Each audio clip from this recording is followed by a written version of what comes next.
आत्मा को जय, गीता माता को जय, व्यास भगवान की जय, शंकर भगवत पादुला को जय, सद्गुरु मूर्ति की जय।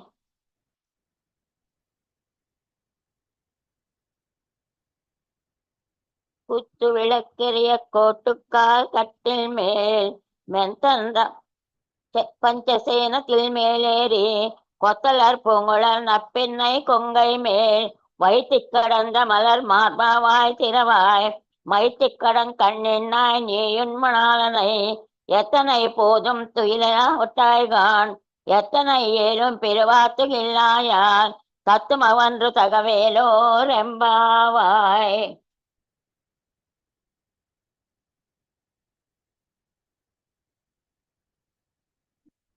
శ్రీరంగనాయక ఆనందదాయక ఆశ్రిత పాలక అనాథ రక్షక. శ్రీరంగనాయక ఆనందదాయక హారతి గై కొనుమా శ్రీరంగనాయక. పాహి మాం పరంధామ పాహి అంటిని శరణు అంటూ నిన్ను వేడుకొంటిని. పాహి మాం పరంధామ పాహి అంటిని శరణు అంటూ నిన్ను వేడుకొంటిని. శ్రీరాబ్ది శయనుడా శ్రీలక్ష్మీ రమణుడా శ్రీరాబ్ది శయనుడా శ్రీలక్ష్మీ రమణుడా శ్రీరంగంలో వెలసిన శ్రీరంగనాథుడా. శ్రీరంగనాయక ఆనందదాయక ఆశ్రిత పాలక అనాథ రక్షక. శ్రీ మహావిష్ణుయే గోదాదే శ్రీ మహాలక్ష్మియే గోదాదేవిగా శ్రీహరి కొలకై ఇలలో జనించే.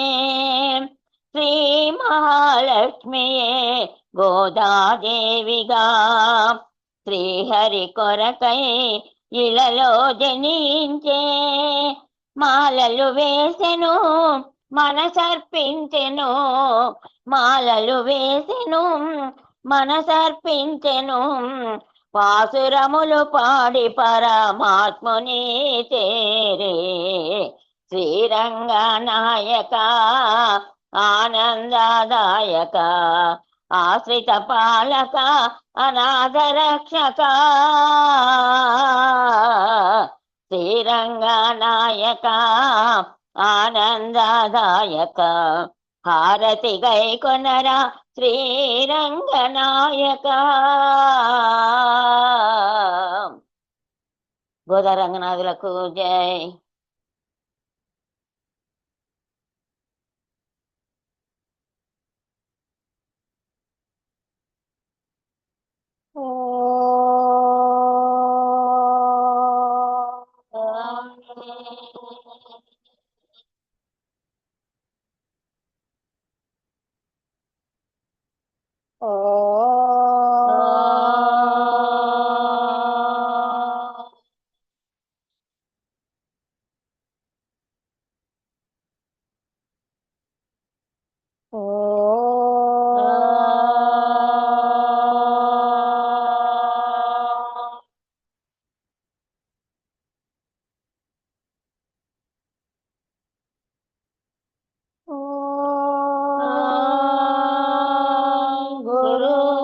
गुरुर्ब्रह्मा गुरुर्विष्णु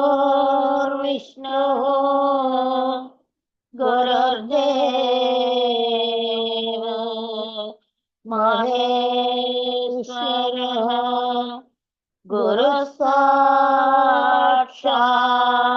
परब्रह्म तस्मै श्री गुरवे नमः. तस्मै श्री गुरवे नमः.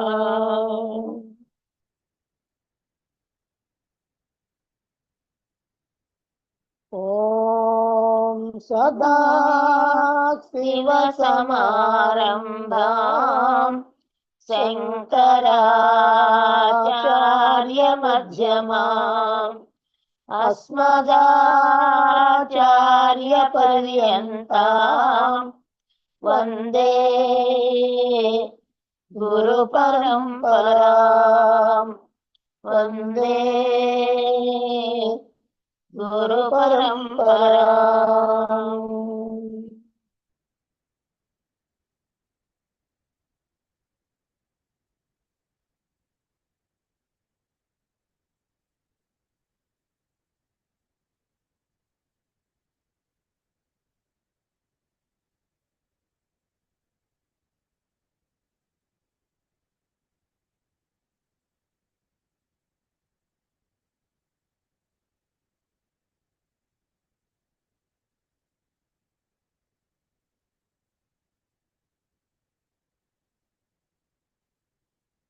ద్రౌపదిని సభలోనికి ఈడ్చుకొని వచ్చిన తర్వాత నేను ధర్మ విజితనో అధర్మ విజితనో ఇక్కడ పెద్దలందరూ నిర్ణయించి చెప్పండి అని అడిగితే ఎవరూ మాట్లాడలేదు. భీష్ముడేమో సందేహాస్పదంగా అనిపించేటట్లుగా చెప్పాడు. అందుకని దుర్యోధన సోదరుడైనటువంటి వికర్ణుడు, మీరెవ్వరు కనుక మాట్లాడకపోతే నేనే ధర్మ నిర్ణయం చేస్తాను.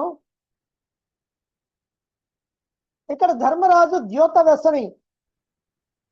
రెండో విషయం, అతడు పరాజితుడు. మూడవది పరప్రేరితుడు.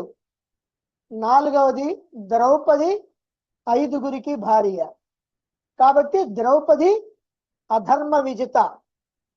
అటువంటి ఆమెని సభకి తీర్చుకొని రావటం చాలా తప్పు, మహాపాపం అన్నాడు.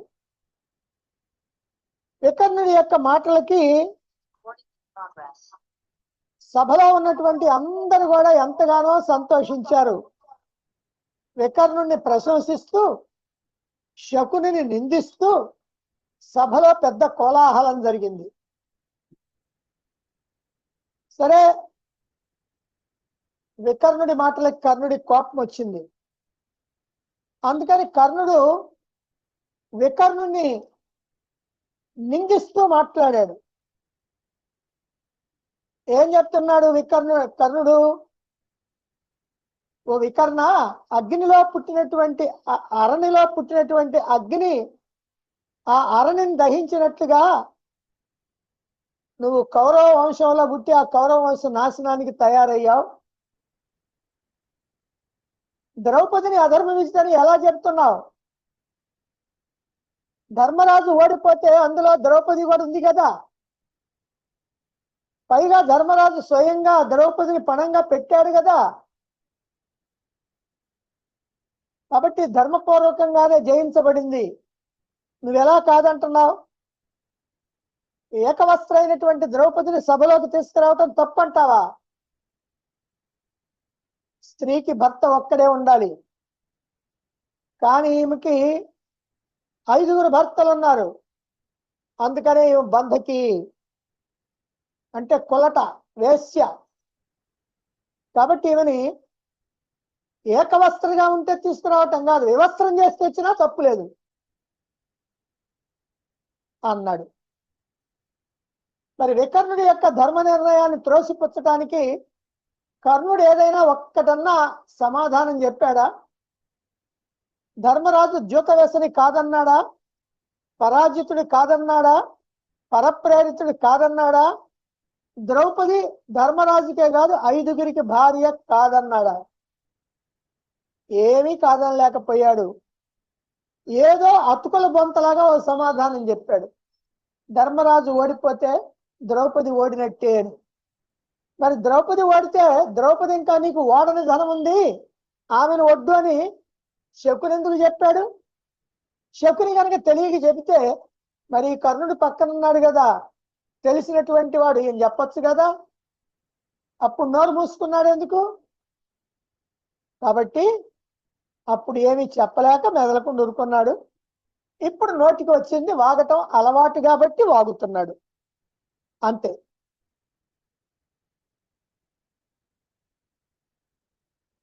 అంతేకాదు ఇక్కడ చాలా మంది సమాధానం చెప్పకుండా మౌనంగా ఎందుకున్నారు? ద్రౌపది ధర్మంగానే జయించబడింది గనక అని కూడా ఒక మాట చెప్పాడు. సభికులందరూ ఏం చేశారు? వికర్ణుడు చెప్పినటువంటి దానికేమో ప్రశంసించారు, అదే సమయంలో శకుని నిందించారు. అంటే ఎవరి ధర్మం అయినట్లు వాళ్ళ దృష్టిలో?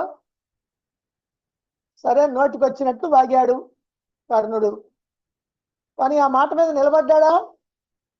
రాయబారానికి వచ్చి తిరిగి వెళ్ళే శ్రీకృష్ణుడితో ఏమన్నాడు? నేను ఆనాడు మాట్లాడినటువంటి మాటలన్నీ ధార్తరాష్ట్రుల యొక్క ప్రీతి కోసం మాట్లాడాను, నన్ను క్షమించు అన్నాడు. అడుసు తొక్కటం, కాలు కడగటం, ఇది. కానీ స్త్రీకి ఒక్కరే భర్త ఉండాలా? ఈమె ఐదుగురికి భార్య కాబట్టి బంధకి అన్నాడు కదా. ఇప్పుడు ఐదుగురు కూడా దైవం ఇచ్చినటువంటి వాళ్ళ కాదా? దైవ విహితుడైనటువంటి భర్త ఒక్కడనంటే ఈ లోకంలో ప్రతి వాళ్ళకి ఒక భర్త ఉంటాడు. స్త్రీలకి ఎవరు భర్త అయితే వాళ్ళే దైవం ఇచ్చిన భర్త. కానీ ద్రౌపదికి అలా కాదు, నిజంగా దైవమే ఇచ్చింది. ద్రౌపదికి ముందు జన్మలో ఈశ్వరుడు ప్రత్యక్షమై స్వయంగా నీకు మరు జన్మలో 5గురు పతులు అవుతారు, వాళ్ళతో నువ్వు సౌభాగ్యవతిగా ఉంటావు, అనుదిన కన్యాత్వంతో ఉంటావు, నీవు అందరి చేత ప్రశంసించబడతావు, మహాపతివ్రతగా పరిగణించబడతావు అని సాక్షాత్తు ఈశ్వరుడిచ్చాడు వరం. దాని ప్రకారం ఆమె ద్రౌపదిని ఎంట జన్మించింది. మరి ఇప్పుడు కర్ణుడి యొక్క మాట ఏమైనట్టు? ఇలా ధర్మం అధర్మం అనేది ఆ రోజుల్లో ఆలోచించేవాళ్ళు అందరూ కూడా. ఇప్పుడు కనుకైతే మాత్రం అంతగా ధర్మం అనేది పట్టించుకోరు. కొద్దిమంది ధర్మాన్ని పట్టించుకుంటారు, చాలా మంది అధర్మంగా ఉండటానికే అలవాటు పడతారు. పూజ్యురాలైనటువంటి ఒక పతివ్రతని నిండు సభలోని కీర్తించి బట్టలు విప్పదీయమన్నాడే ఈ కర్ణుడు. మనం ఆలోచిద్దాం. ఈ రోజుల్లో అంటే కలియుగంలో పరమ దరిద్రులు నీచులు కూడా ఉన్నటువంటి సందర్భంలో ఒక వేశ్య, ఒక కులట, ఒక తప్పు చేసినటువంటి స్త్రీ, ఎవరికైనా అపకారం చేసినటువంటి స్త్రీని ఆ పురుషుడు బజార్లోకి తీసుకొచ్చి గుడ్డలెప్పదిద్దాం అంటాడా? ఇప్పుడు ఈ కలియుగంలో, ఈ పాపపు యుగంలో ఎవరైనా నిజంగా తప్పు చేసినటువంటి స్త్రీ లేదా తనకు అపకారం చేసినటువంటి స్త్రీ ఉంటే ఆమెను కూడా బజారుకి తీసుకొచ్చి బట్టలెప్పదిద్దాం, అందరు సిద్ధంగా ఉండండి అనేవాడు ఉన్నాడా? లేడు. అంటే ఈ కలియుగంలో కూడా ఒక సామాన్య మానవుడు కూడా తనకు అపకారం కలిగించినటువంటి స్త్రీని కూడా వివస్త్రం చేయాలని అనుకోడు. అలాంటిది ధర్మం అధర్మం సమానంగా ఉన్నటువంటి ద్వాపర యుగంలో మహావీరుడైనటువంటి వాడు, ఒక రాజు, అంగదేశానికి రాజు అయినటువంటి వాడు, తనకు గాని తన యజమానులకు గాని ఏ అపకారం చేయనటువంటి ఒక స్త్రీని, అందున పాండవ ధర్మపత్నిని, ఆ కౌరవ వంశపు కోడల్ని, ఒక పతివ్రతని, మహాపతివ్రతని, సామ్రాజ్య పట్టమహిషిని, భీష్ముడు, విదురుడు, ధృతరాష్ట్రుడు, అలాగనే గురువులైనటువంటి ద్రోణ, కృపాచార్యులు, సకల దేశాధీశులైనటువంటి రాజులు, సైనికులు, పరివారము, పౌరులు, జానపదులు ఉన్నటువంటి మహాసభలోనికి ఈడ్పించి వలవలు వలిపించమన్నాడే. వీడిని ఏ లెక్కలో వేసుకోవాలా ఆలోచించాలి మనం. ఎందుకంటే ఈ కలియుగంలో కూడా అలాంటి వాడు ఎవడు లేడు. ఎక్కడన్నా ఎప్పుడన్నా ఒకవేళ జరిగితే ఏ మూలనన్నా దాన్ని పెద్ద పెద్ద అక్షరాలతో వేస్తారు. వాడు తప్పు ఒప్పుకుంటాడు, లేకపోతే వాడికి శిక్ష పడుతుంది, ఏదో ఒకటి జరిగింది. కానీ ఒక రాజ్యానికి రాజుగా ఉన్నటువంటి వాడు, అంగరాజ్యానికి రాజుగా ఉన్నటువంటి వాడు, మహావీరుణ్ణి అని అనుకునేవాడు, ఇంకా ఆయనకి చాలా బిరుదులు ఇస్తారు తెలియని వాళ్ళంతా. ఎందుకంటే ప్రవచనాలు చెబుతూ ఉంటే, కర్ణుడిని పొగుడుతూ ఉంటే జనం బాగా ఆనందిస్తారని ఆ పొగిడేటువంటి వాళ్ళు పొగుడుతుంటారు, ఈలలు వేసేవాళ్ళు ఈలలు వేస్తా ఉంటారు. ఇక సినిమాల్లో అయితే చెప్పే పని లేదు. ఆ కర్ణుడి పాత్రలో ఏ పెద్ద హీరో కనుకుంటాడో వాడే గొప్ప, ఆ కర్ణుడే గొప్ప. శకునిగా ఉన్నాడు అనుకో, ఒకవేళ ఆ శకునే గొప్ప. అది ఈనాడు. మరి ఇలాంటి మహాసభలో ఒక మహాపతివ్రతని, ఆ కురువంశపు కోడల్ని వివస్త్రం చేసి సభకు తెచ్చినా తప్పు లేదంటాడా? ఒక త్రాగుబోతైనా సరే ఇలా మాట్లాడతాడా? మానవ జన్మ ఎత్తినటువంటి వాడు ఎవడైనా ఇలా మాట్లాడతాడా?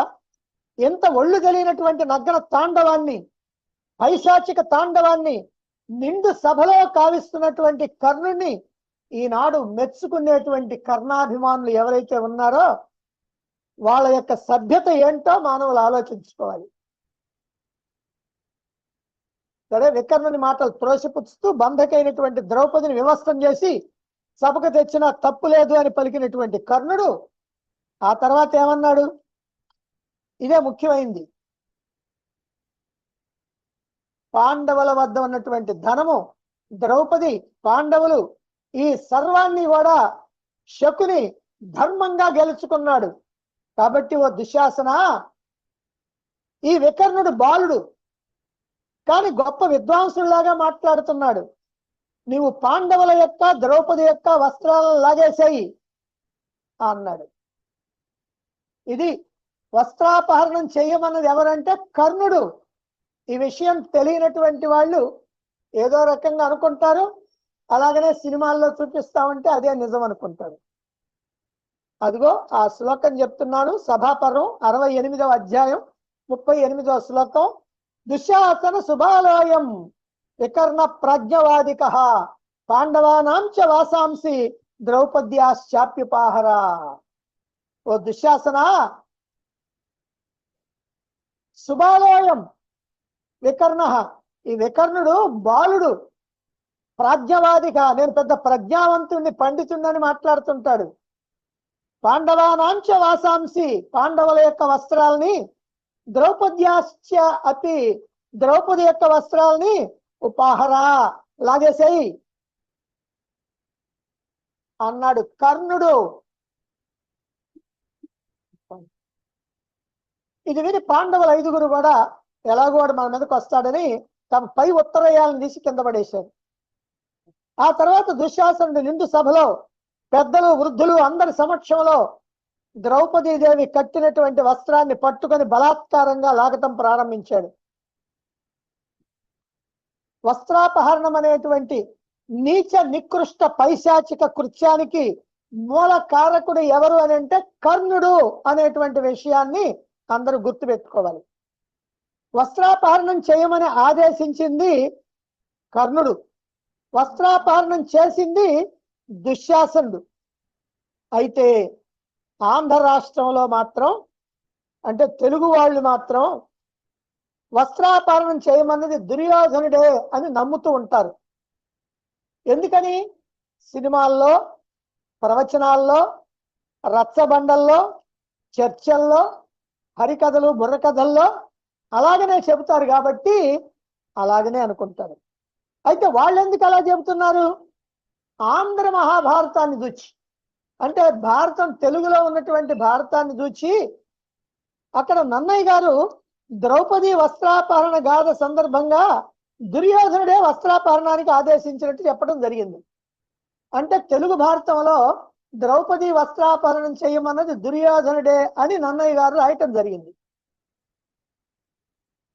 మరి తెలుగు వాళ్ళందరికీ ఆంధ్ర మహాభారతమే గాని సంస్కృత మహాభారతం పరిచయం లేకపోవటం వల్ల అందరు కూడా ఇదే నిజమని నమ్ముతూ ఉంటారు. కానీ వ్యాస భారతంలో మాత్రం కర్ణుడే వస్త్రాపరణకు ఆదేశించినట్లుగా ఉంది. అలాగే ఈనాడు 5 వ్రాతప్రతులు ఉన్నాయి. సంస్కృత వ్రాతప్రతులు భారతదేశంలో 5 ఉన్నాయి. 5 కూడా కర్ణుడే వస్త్రాపరణం చేయమన్నట్టుగా ఉంది. ఒక్క దాంట్లో కూడా దుర్యోధనుడు చేయమన్నట్టుగా లేదు.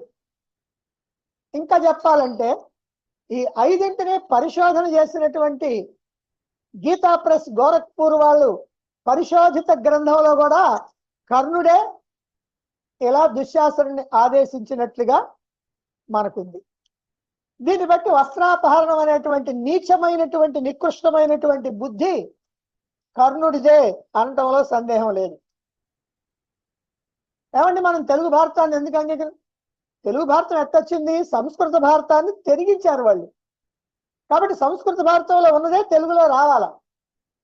అలా రాలేదు అని అంటే రాసిన వాళ్ళ పొరపాటు కావచ్చు, ఆనాడు ఉన్నటువంటి గ్రంథాల్లో ఏదైనా అలా ఉండి ఉండొచ్చు, ఏదో జరిగి ఉండొచ్చు.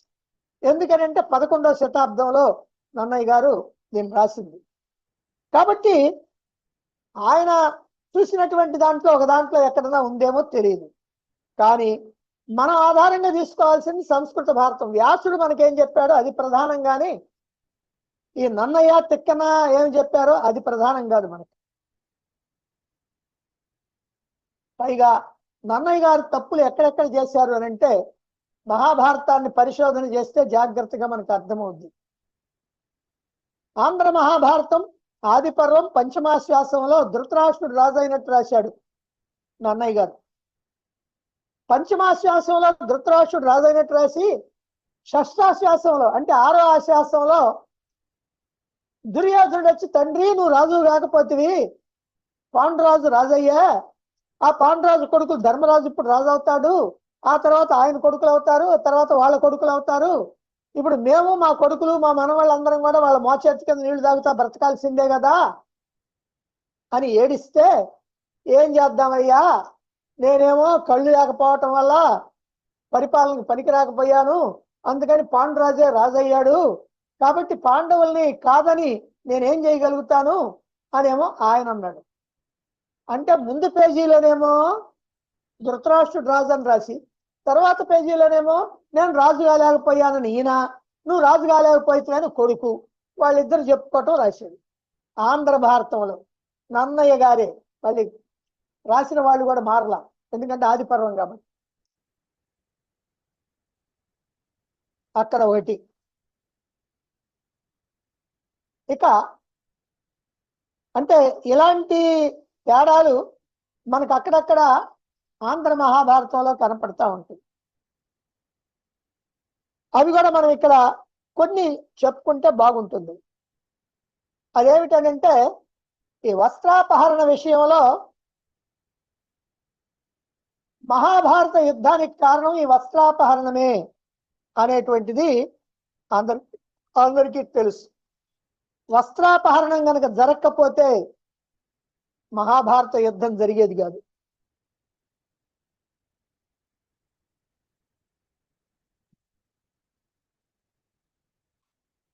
మన వాళ్ళందరూ కర్ణుడి లేని భారతమా అంటారు.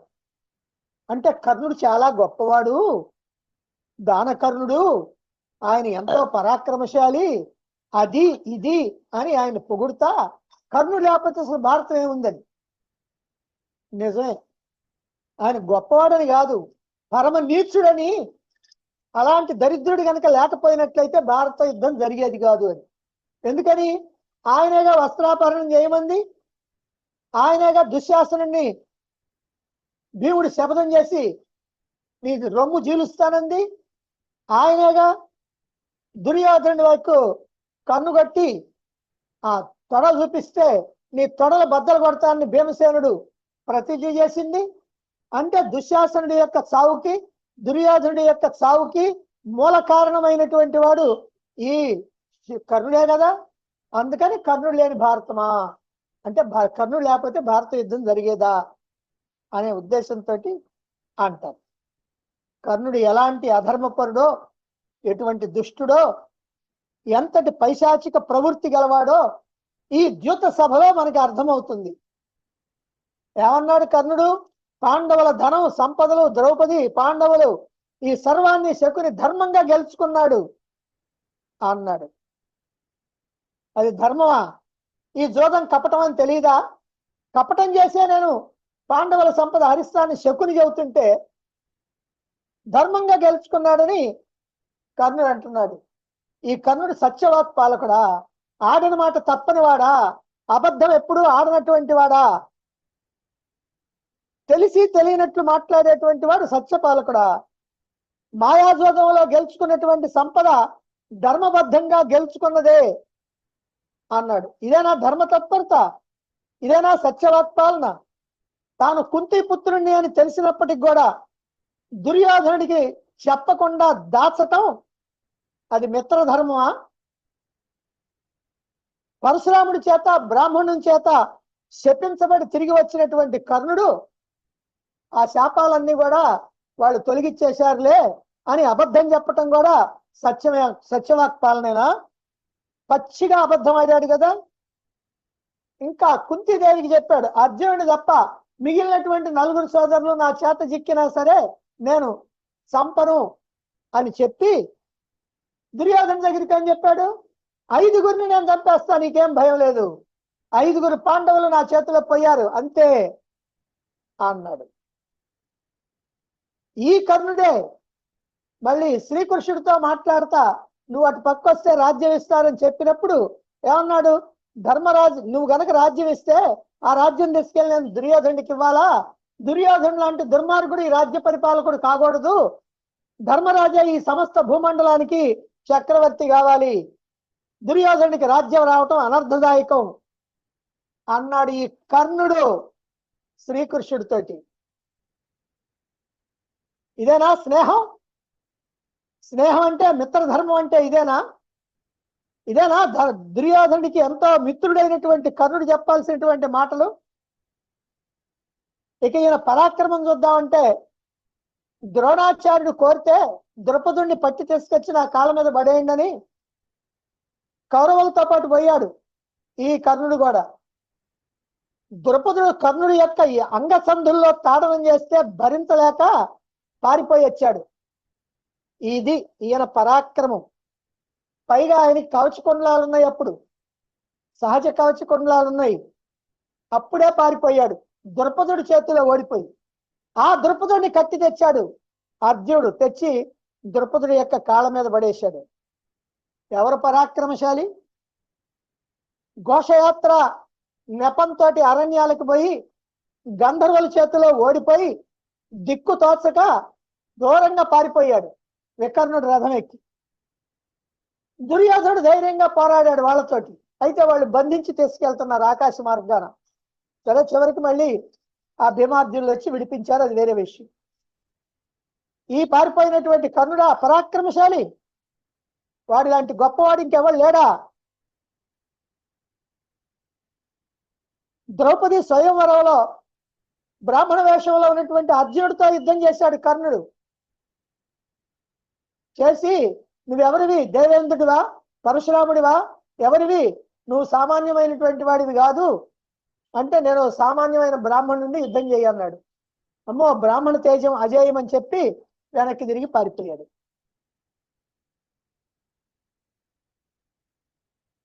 ఇక ఉత్తర గోగ్రహణం జరిగింది.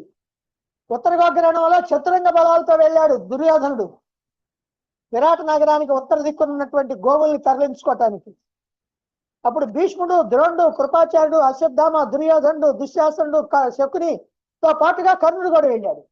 8 మంది మహావీరులు ఉన్నారు, వీరాధి వీరులైనటువంటి వాళ్ళు సేనాధిపతులు ఉన్నారు, చతురంగ బలాలు రథ, గజ, తురగ, పదాతి సైన్యాలు ఉన్నాయి.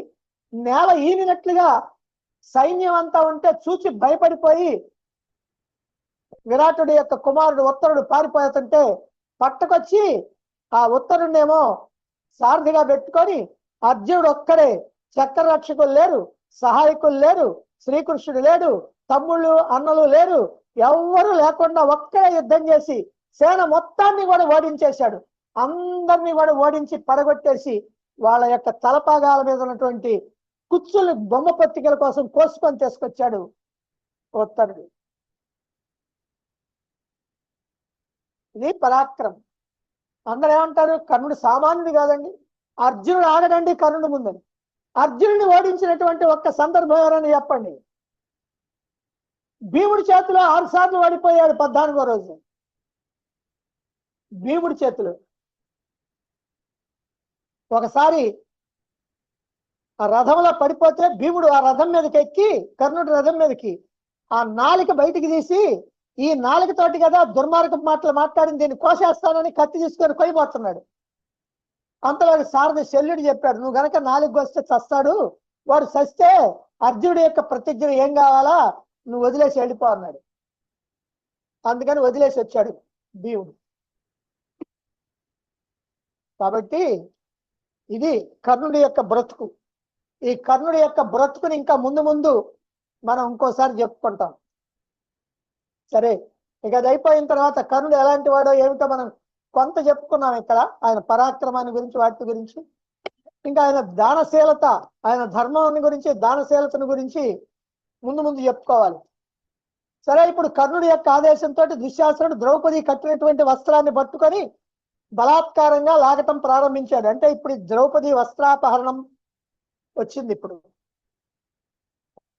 దుశ్శాసనుడు ద్రౌపది కట్టినటువంటి చీరను అందుకోవటంతో, గోవింద, కృష్ణ, గోపీ జనప్రియ, ద్వారకావాస, ఈ కౌరవులు నన్ను అవమానిస్తున్నారు, కౌరవ సాగరంలో మునిగిపోతున్నటువంటి నన్ను రక్షించు అని మాటి మాటికి స్మరిస్తూ ఆర్తనాదాలు చేసింది ద్రౌపది.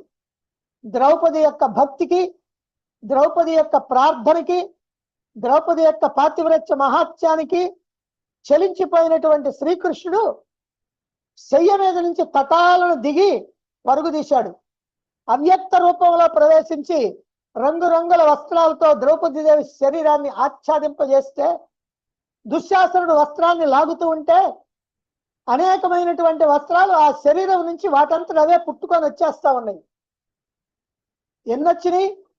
దుశ్శాసనుడు, మహావీరుడైనటువంటి దుశ్శాసనుడు లాగి లాగి లాగి లాగి చివరికి లాగలేక పడిపోయాడు.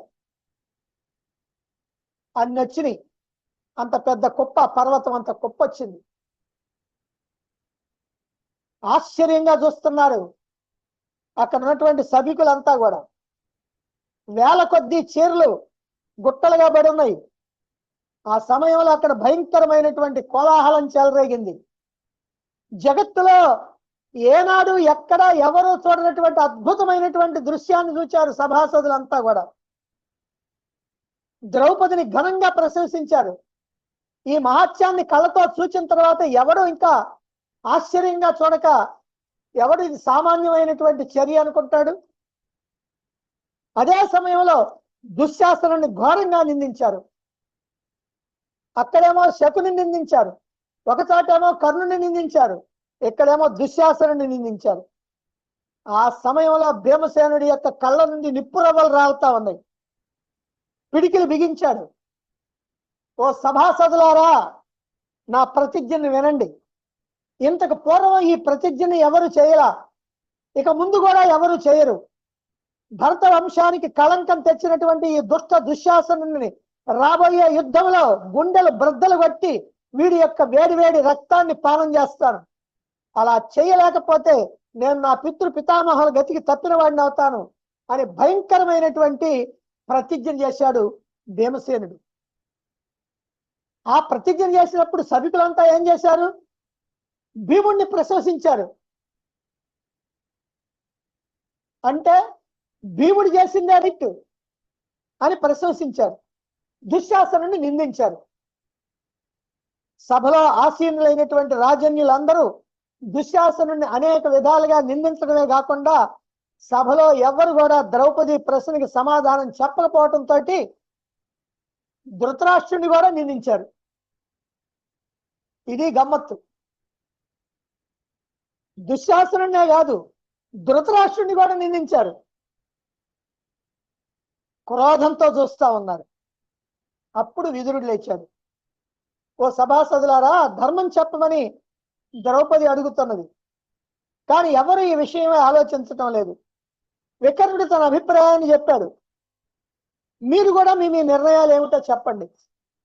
సభలో ధర్మజ్ఞులైనటువంటి వాళ్ళు ఉండి కూడా ధర్మ నిర్ణయం చేయకపోతే అసత్య భాషణం ఫలంలో సగం సభ్యులకి చెందుతుంది. అలాగాక తప్పుడు నిర్ణయం చేస్తే అసత్య ఫలం పూర్తిగా వస్తుంది. తప్పుగా మాట్లాడిన వాళ్ళకేమో పూర్తిగా వస్తుంది, తెలిసి చెప్పకపోతేనేమో సగం పాపం వస్తుంది అని ధర్మాత్ముడైనటువంటి విదురుడు చెప్పాడు. మరి విదురుడు ఈ మాట అంటే కర్ణుడు ఏమంటున్నాడు? వీడికి ఎందుకు, వీడేమైనా అభిప్రాయం చెప్పాలి కదా, అది చెప్పలా. ఏం చెబుతున్నాడు? దుశ్శాసన, ఈ ద్రౌపది మీ దాసి కాబట్టి ఈమెను మీ ఇంటికి తీసుకుపో అన్నాడు. ఇదే 68వ అధ్యాయంలో 68వ అధ్యాయంలో 89వ శ్లోకం. అసలు విదురుడు చెప్పింది ఏంది, కర్ణుడు మాట్లాడుతుందండి. సభాసదు అయినటువంటి వాళ్ళు, పెద్దలు, తెలిసినటువంటి వాళ్ళు మీ మీ అభిప్రాయాలు చెప్పండి అన్నాడు. కానీ అభిప్రాయం చెప్పచ్చు ఇప్పుడైనా. ద్రౌపది ధర్మంగానే జయించబడింది, మేమే గెలిచాం అని ఏదో ఒక ఏడుపు ఏడవచ్చు కదా. దుశ్శాసన, ఈ ద్రౌపది మీ దాసి, మీ ఇంటికి తీసుకెళ్ళన్నాడు. ఇది కర్ణుడి యొక్క ధర్మ నిర్ణయం. అంటే అసలు ఏం మాట్లాడుతున్నాడో తెలిసే మాట్లాడుతున్నాడా అని ఎవరికైనా అనుమానం వస్తుంది కదా. పిచ్చి పట్టినటువంటి వాడు కానీ, మదం ఎక్కినటువంటి వాడు కానీ, బాగా తాగినటువంటి వాడు కానీ, పరమ నీచమైనటువంటి నికృష్టుడు కానీ ఒక మాటకి సంబంధం లేకుండా మాట్లాడతారు. ఏం మాట్లాడతారో వాళ్ళకే తెలియకుండా మాట్లాడతారు. ఇప్పుడు కర్ణుడు మాట్లాడింది కూడా అదే. దీంతో కర్ణుడి యొక్క వ్యక్తిత్వం ఏమిటో మనం తెలుసుకోవచ్చు. అసలు సభలో ఎలా ప్రవర్తించాలో తెలుసా కర్ణుడికి? తెలియదంటానికి వీలు లేదు. ఎందుకంటే అతను రాజు కదా, సభ నడిపేవాడు. కాబట్టి సభా రూల్స్ ఏమిటో, సభలో నియమాలు ఏమిటో, సభా గౌరవం, సభా మర్యాద ఏమిటో తెలిసే ఉండాల. కానీ తెలిసి కూడా ఇంత బుద్ధిహీనంగా, ఒక శాడిస్ట్ లాగా, ఒక త్రాగుబోతులాగా ఎలా మాట్లాడుతున్నాడు? అదే మదం, అదే నీచ బుద్ధి. నిండు సభలో అందరూ చూస్తుండగానే అనంతమైనటువంటి వస్త్రావిర్భావంతో సభాసదు అంతా నిశ్చేష్టులై అద్భుత దృశ్యాన్ని తిలకిస్తూ ద్రౌపదీదేవి యొక్క పాతివ్రత్య మహిమని, ధర్మశీలతని ప్రశంసిస్తూ ఉంటే ఈ సభా మర్యాద తెలియనటువంటి అసందర్భ ప్రలాపి కర్ణుడు ద్రౌపది దాసి కాబట్టి దుశ్శాసన మీ ఇంటికి తీసుకెళ్ళన్నాడు. ద్రౌపదినేమో బట్టలు ఎప్పదీయమన్నాడు ఇందాక, ఇప్పుడేమో మీ ఇంటికి తీసుకెళ్ళమన్నాడు. బట్టలు ఎప్పదీయటానికి వల్లగాలేదు, బట్టలన్నీ వస్తున్నాయి కాబట్టి. అంటే ఏమైనా సిగ్గు, శరం, బిడియం ఏమైనా ఉందా కర్ణుడికి? అందరూ చీకొడుతున్నారు అనేటువంటి స్పృహ ఉందా? త్రాడు బారి కూర్చున్నటువంటి వాడికి ఎవరేమనుకుంటే ఏమైంది? సిగ్గు శరం ఉన్నవాడికైతే ఏదైనా బాధ, కానీ ఇలాంటి వాడికి ఏముండదు. ఇప్పుడు మనం మళ్ళీ కథలోకి వద్దాం. కర్ణుడు దుశ్శాసనుడితో అలా అనగానే ఎప్పుడెప్పుడు అని ఎదురు చూస్తున్నటువంటి దుశ్శాసనుడు ద్రౌపదిని సమీపిస్తున్నాడు. ద్రౌపది దగ్గరికి వెళ్తున్నాడు, ఎందుకంటే ఇంటికి తీసుకెళ్ళమన్నాడు కదా. ద్రౌపది చెలించి తన సందేహాన్ని తీర్చమంది. దుశ్శాసనుడు ఆమెను పట్టుకొని అటు ఇటు గుంజుతున్నాడు. ద్రౌపది మూర్ఛపోయింది, కొంతసేపటికి తేరుకుంది. ఓ సభాసదులారా, నేను పాంచాల రాజు కుమార్తెని, శ్రీకృష్ణుని యొక్క సఖిని, పాండవ ధర్మపత్ని, కురువంశపు కోడల్ని. నన్ను ఇలా నిండు సభలో అవమానిస్తున్నారు. కురు సామ్రాజ్యంలో ధర్మం నశించిపోయిందా? నేను దాసినా? చెప్పండి, మీరు ఎలా చెప్తే అలా నడుచుకుంటాను అన్నది ద్రౌపది. మళ్ళీ కూడా మీరు చెప్పండి అని సభికుల్ని అడుగుతుంది. సభలో దుర్యోధన భయంతో ఎవరు నోరు విప్పల. ఇదే అదనగా భావించినటువంటి కర్ణుడు అంటే వీడు మాత్రం వదిలిపెడతలా. సమయం వస్తే, సమయం రాకపోయినా సరే మధ్యలో దూరుతున్నాడు. అందుకని అంటున్నాడు, ఏమంటున్నాడు? ఇంకోటి ఉంది. అంటే దుశ్శాసనుడి మీద భీముడు ప్రతిజ్ఞ అయిపోయింది కదా, దుర్యోధన పని అయిపోగొట్టాలి ఇప్పుడు, అందుకోసం అంటున్నాడు. ప్రవిశ్య రాజ్య పరివారం భజస్వ తత్తే కార్యం శిష్టమావిశ్యతేత్ర ఈ శాస్త్ర సర్వేం తవ రాజపుత్రి భవంతి వై ధార్తరాష్ట్రాన పార్థాః. 71వ అధ్యాయంలో 2వ శ్లోకం. ఓ రాజకుమారి, ఎవరు కర్ణుడు అంటున్నాడు, ఇప్పుడు నువ్వు దుర్యోధన మహారాజు పరివారంలో చేరిపోయి అందరికీ సేవలు చేసుకో. నిన్ను ఇక్కడ ఆజ్ఞాపించి పనిలో నువ్వు చేయవలసినటువంటి కార్యం ఇప్పుడు ఇదే ఉంది. నిన్ను పిలిపించింది అందుకే, బట్టలిప్పదీయటానికి కాదు, నిన్ను పిలిపించింది సేవలు చేయించుకోవటానికి. ఈ రోజు నుండి ధృతరాష్ట్రుని పుత్రులందరూ కూడా నీ యజమానులు, పాండవులు నీ యజమానులు కాదు. ఇంతవరకు వాగాడు కదా, అంతటితో ఆగల. ఇప్పుడు అసలు విషయానికి వచ్చాడు. ఏమిటనంటే, అన్యం ఋషీశ్వ పతిమా అశుభామిని యస్మాత్ దాస్యం నా భవసి దేవనేన అవాచ్యా వై ప్రతిషు కామవృత్తి నిత్యం దాస్యే విదితం తత్తవాస్తు అని. ఇది 3వ శ్లోకం. ఇందాక 2వ శ్లోకం, ఇది 3. ఏమంటున్నాడు ఇప్పుడు? ఓ సుందరి, జోదములో ఆలిని వడ్డి ఓటు పడినటువంటి మరో యొక్క పతిని వివాహం చేసుకో. ఇప్పుడు 5గురు ఉన్నారు కదా, నీకెందుకు పనికిరారు వాళ్ళు? జోదంలో ఆలిని వడ్డి ఓడిపోకుండా ఉండేటువంటి వాడిని ఇంకో భర్తను ఎంచుకో. నీలాంటి దానికి ఇలా ఎంచుకోవటం వల్ల తప్పులేదు. నీలాంటిదంటే వేశ్య, కులట. కాబట్టి కులటలకు ఎంతమందినైనా చేసుకోవచ్చు, ఎంతమందితోనే ఉండొచ్చు, నీకేం పర్వాలేదు. దాసీలు స్వేచ్ఛాచార్యులు, అంటే దాసీలందరూ కూడా ఇలాంటి వాళ్ళే. నీకు దాసీభావం ప్రాప్తించడం చాలా మంచిది, నువ్వు దాసీ కావటం చాలా మంచిది. ఓడినటువంటి పాండవులు ఇప్పుడు నీ భర్తలు గారు అన్నాడు. అని కర్ణుడు ఎప్పుడైతే అన్నాడో, ఇందాక దుశ్శాసనుడు వస్త్రాలు లాగినందుకు కోపం వచ్చినట్టుగా ఇప్పుడు కర్ణుడి మీద కోపం వచ్చింది భీముడికి. తోక తొక్కినటువంటి తాచులాగా బుసలు కొడుతూ లేచాడు భీమసేనుడు. అయితే ధర్మరాజు అతన్ని శాంతింపజేశాడు. భీముడు ఎలాంటి పరిస్థితిలో ఉన్నా ధర్మరాజు మాటకి ఎదురు చెప్పడు, అంతే. అది భీముడిలో ఉన్నటువంటి విషయం. అప్పుడు భీముడు అంటున్నాడు, ఆపాడు కదా ధర్మరాజు, అగ్రజ, ఈ సూతపుత్రుడు కర్ణుడి యొక్క మాటలకి నాకు కోపం లేదు. ఎందుకంటే వీడు దాసుడు కదా, వీడు దాసుడు కాబట్టి ఆ యజమానికి ఇష్ట ప్రకారం మాట్లాడాల, అది దాసధర్మం. కానీ నీవు గనక ద్రౌపదిని పణం పెట్టకుండా ఉన్నట్లయితే ఈ సూతపుత్రుడు ఇలా మాట్లాడేవాడా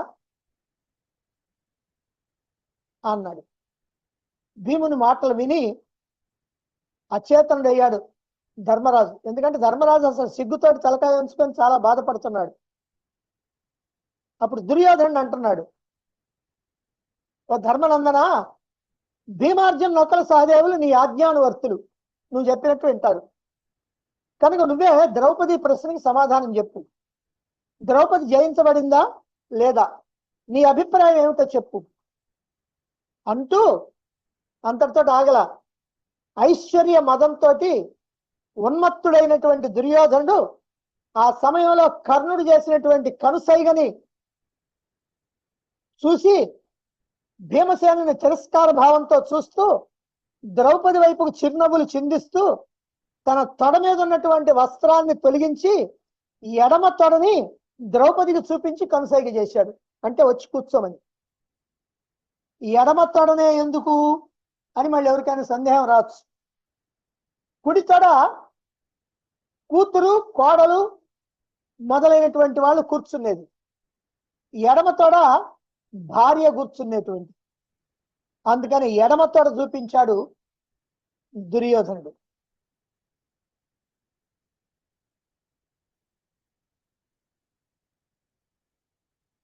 ఎప్పుడైతే ఇది చూచాడో భీముడు, సామాన్యంగా ఇది వింటూ ఉంటే మనకే భరించలేని కోపం వస్తుంది, కానీ అక్కడ ఉంది భీముడు.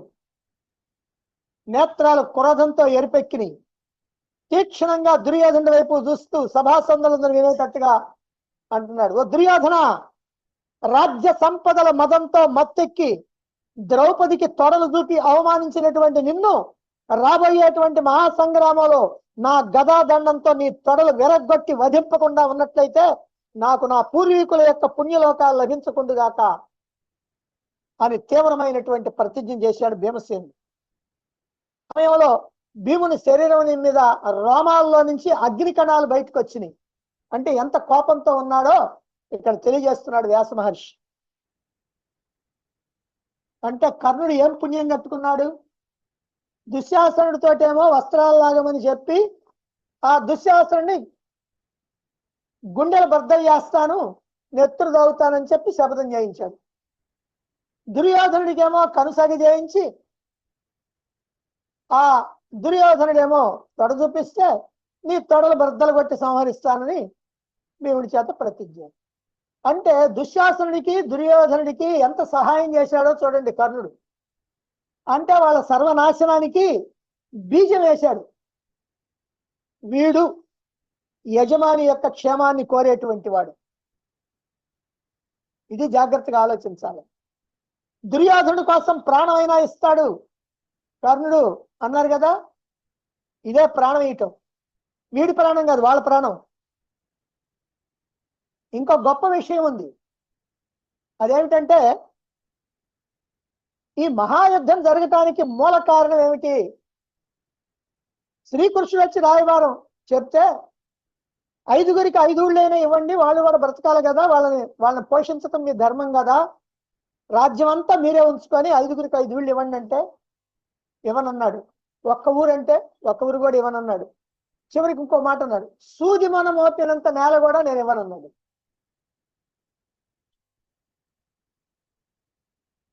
ఒక ఊరు ఇస్తే లేదా 5 ఊళ్ళు ఇస్తే వీడికి పోయేదేముంది? కొన్ని వేల ఊళ్ళు ఉన్నాయి కదా, ఒక 5 ఇస్తే వీడికి పోదు కదా.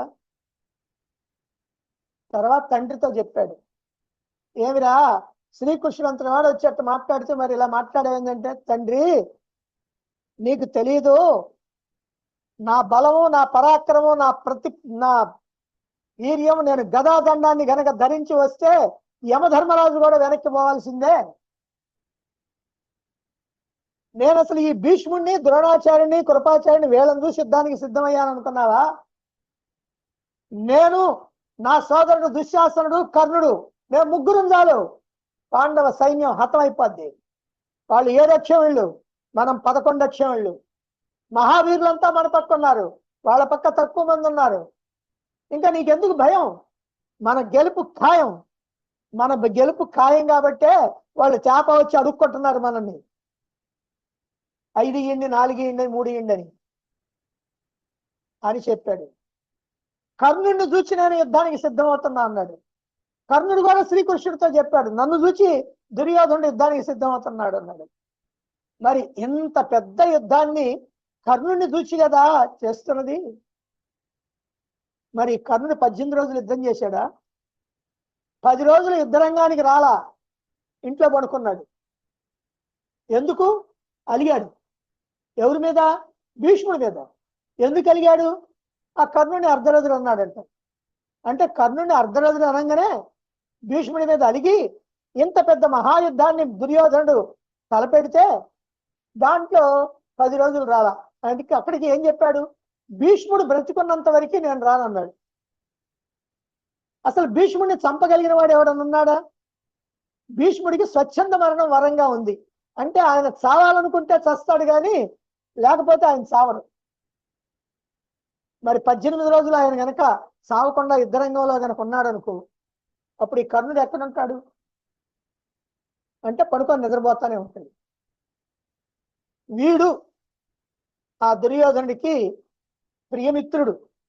వీడిని నమ్ముకొని దుర్యోధనుడు యుద్ధం చేస్తున్నాడు. ఎవరైనా జాగ్రత్తగా ఆలోచించండి.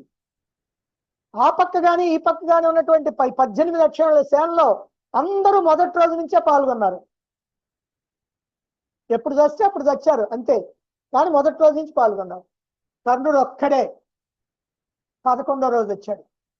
18 రోజుల యుద్ధంలో 10 రోజులు పోయిన తర్వాత 11వ రోజు యుద్ధానికి వచ్చాడు. ఈ కర్ణుడిని నమ్ముకొని దుర్యోధనుడు యుద్ధానికి సిద్ధపడ్డాడు. వాడు ఏదో పెద్దగా బ్రహ్మాండమైనటువంటి మహావీరుడు. నిజంగా దుర్యోధనుడు చాలా వీరుడే, దాంట్లో అనుమానమే లేదు. కాబట్టి ఈ కర్ణుడి యొక్క మనస్తత్వం ఎలాంటిదో తెలుసుకోవటానికే ఇవన్నీ కూడా చెప్తా ఉంది. సరే, ఇప్పుడు భీముడు ప్రతిజ్ఞ చేశాడు. దుర్యోధన వ్యవహారం, దుశ్శాసన వ్యవహారం, ఇద్దరి వ్యవహారం అయిపోయింది. ఇప్పుడు విదురుడు అంటున్నాడు, దుర్యోధన, చివరికి ఎటువంటి పరిస్థితి తటస్థించిందో చూడు. నిండు సభలో స్త్రీని బలాత్కారంగా ఈడ్చుకొని వచ్చి ఘోరాతి ఘోరంగా అవమానించావు. నీ యోగక్షేమాలు పూర్తిగా నశించిపోయినాయి. కౌరవుల ఘోర పాపానికి ఒడిగట్టారనేటువంటి విషయం ఈ రోజుతో అందరికీ తెలిసిపోయింది. ఇప్పటిదాకా కొంత అటు కొంత ఇటు ఉన్నారు.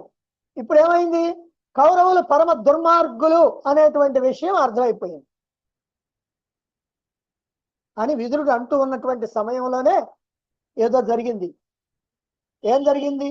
ఏం జరిగిందో మనం రేపు తెలుసుకుందాం.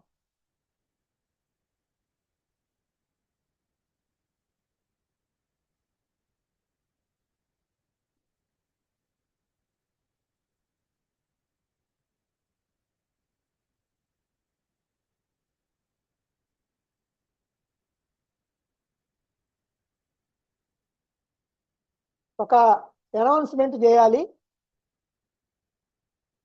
భగవద్గీతని ఎప్పుడు ప్రారంభిస్తారండి అని చాలా మంది అడుగుతున్నారు. ముందుగానే చెప్తే మేము కొద్దిగా కొత్తగా ఎవరన్నా చేరాలనుకున్నా వాళ్ళకు కూడా తెలియజేయడానికి వీలుగా ఉంటుందని. ఇప్పటివరకు నిర్ణయించలేదు, కానీ ఇప్పుడే అందరూ కూడా అడుగుతున్నారు కాబట్టి చెప్పటం మంచిదని చెప్తున్నాను. ఈ యజ్ఞం అయిపోయిన తర్వాత 8వ తారీఖు నుండి భగవద్గీత మొదటి అధ్యాయం ప్రారంభిస్తాం. కాబట్టి అందరూ కూడా తెలుసుకొని మొదటి అధ్యాయం నుండి జాగ్రత్తగా వినండి. కొత్త వాళ్ళైతే మాత్రం ఒక్కరోజు కూడా ఆబ్సెంట్ కాకుండా జాగ్రత్తగా వినండి. పాత వాళ్ళకి నేను చెప్పాల్సిన పని లేదు, ఎందుకంటే వాళ్ళకి తెలుసు కాబట్టి అది నేను చెప్తుంది. జాగ్రత్తగా అందరూ గుర్తుంచుకోండి.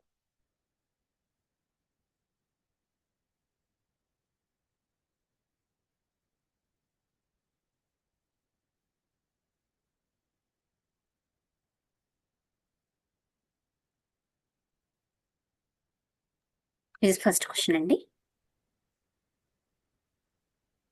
వికర్ణుడు ఎవరు? కర్ణుని సోదరుడు, దుర్యోధన సోదరుడు, కర్ణుని కుమారుడు.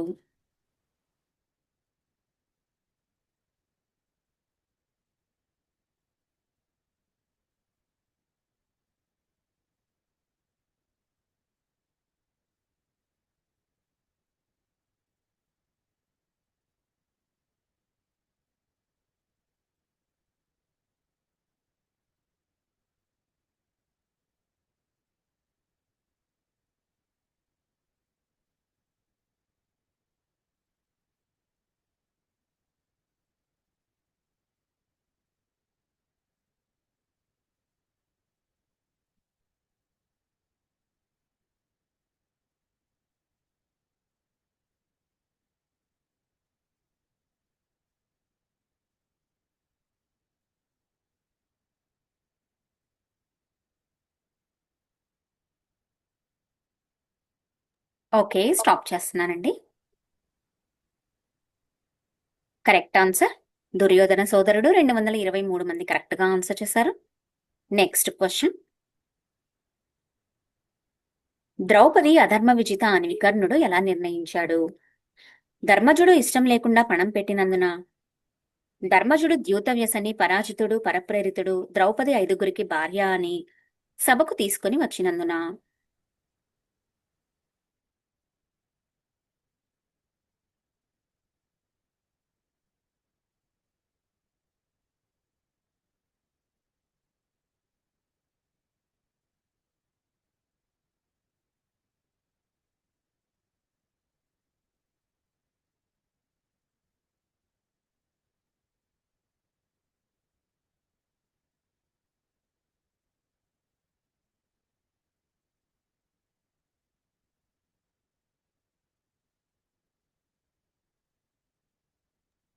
ఓకే, స్టాప్ చేస్తున్నానండి.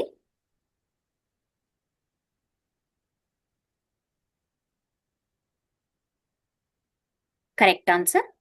ధర్మజుడు ద్యూతవ్యసని పరాజితుడు పరప్రేరితుడు ద్రౌపది ఐదుగురికి భార్య అని 220 మంది కరెక్ట్ గా ఆన్సర్ చేశారు. Next question. వికర్ణుని ధర్మ నిర్ణయం విని సభాసదులు ఏమి చేశారు? దుఃఖించారు, దుర్యోధనుని నిందించారు, వికర్ణుని ప్రశంసిస్తూ శకునుని నిందించారు.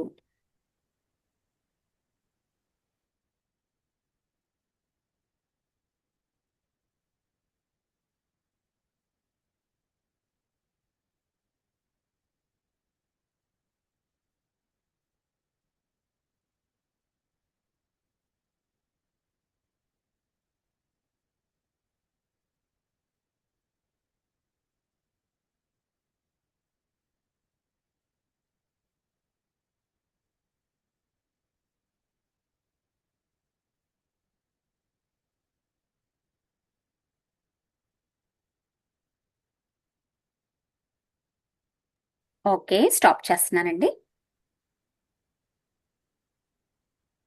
Correct answer. వికర్ణుని ప్రశంసిస్తూ శకునుని నిందించారు. 227 మంది కరెక్ట్ గా ఆన్సర్ చేశారు. Next question. ద్రౌపది ప్రశ్నకు సభికులు ఎందుకు మౌనం వహించారు? ధర్మం చెప్పమని దుర్యోధనుడు అడగనందున, ధర్మం తెలియక, భయంతో.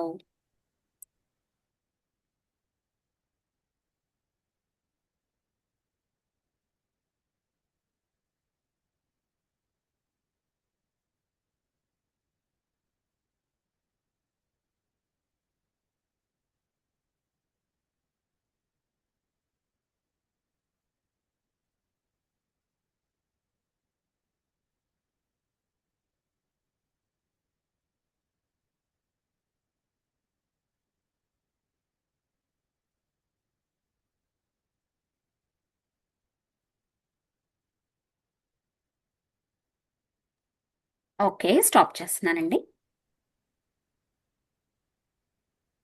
Correct answer. ధర్మం చెప్పమని దుర్యోధనుడు అడగనందున 111 మంది కరెక్ట్ గా ఆన్సర్ చేశారు. Next question. తెలిసి సభలో ధర్మం చెప్పకపోతే సభికులకు నష్టం ఏమి? అందరూ నిందిస్తారు, ఏమీ లేదు, ఆ పాపంలో 4వ వంతు సభ్యులకు చెందుతుంది.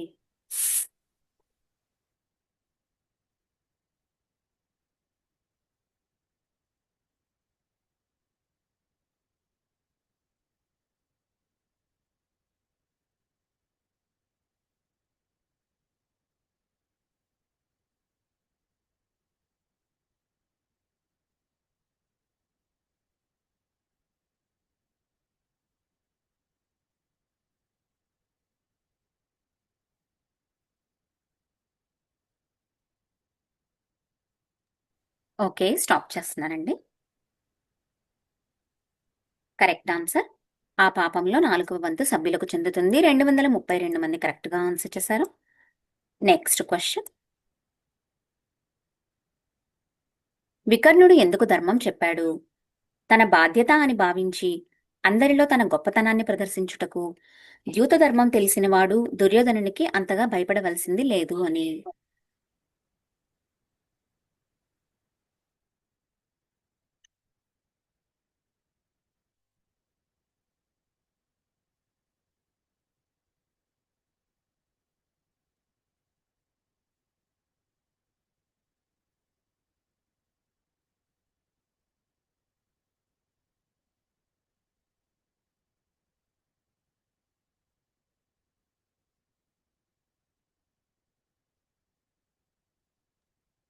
ఓకే, స్టాప్ చేస్తున్నానండి.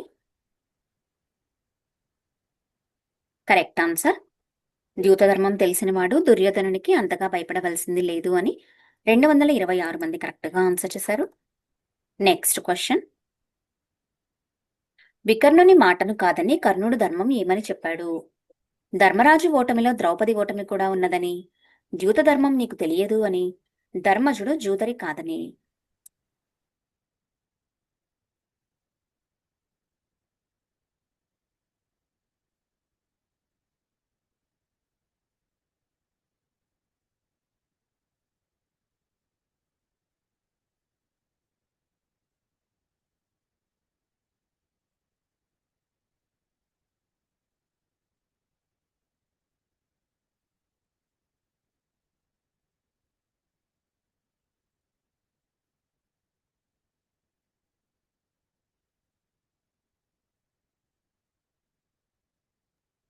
ఓకే, స్టాప్ చేస్తున్నానండి.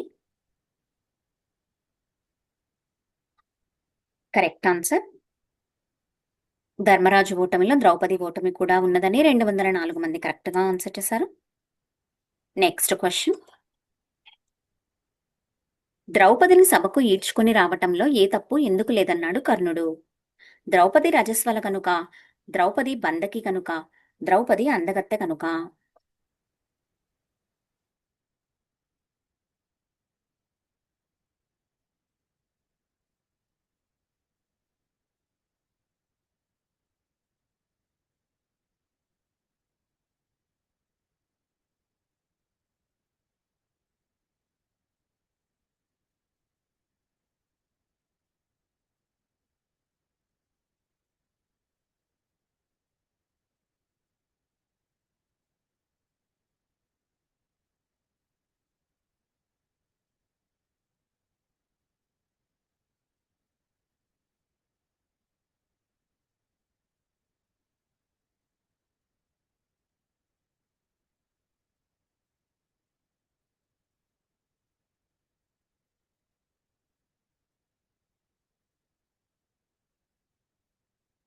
ఓకే, స్టాప్ చేస్తున్నానండి. Correct answer. ద్రౌపది బందకి కనుక 224 మంది కరెక్ట్ గా ఆన్సర్ చేశారు. Next question. ధర్మరాజు ఓటమిలో ద్రౌపది ఓటమి ఉన్నదన్న కర్ణుని అభిప్రాయానికి శకుని ఏం చేశాడు? అవును అంతే అన్నాడు, ద్రౌపది ఓడి ఉండటం వల్ల ప్రత్యేకంగా పణం పెట్టించా అన్నాడు, ధర్మజుని ఓటమిలో ద్రౌపది ఓటమి లేదనే ప్రత్యేకంగా పణం పెట్టించాడు.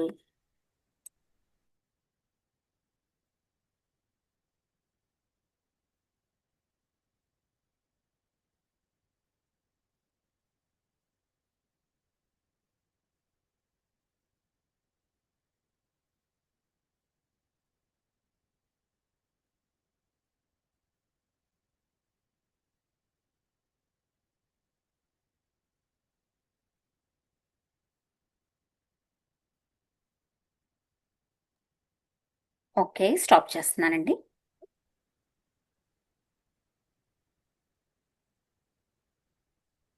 Correct answer.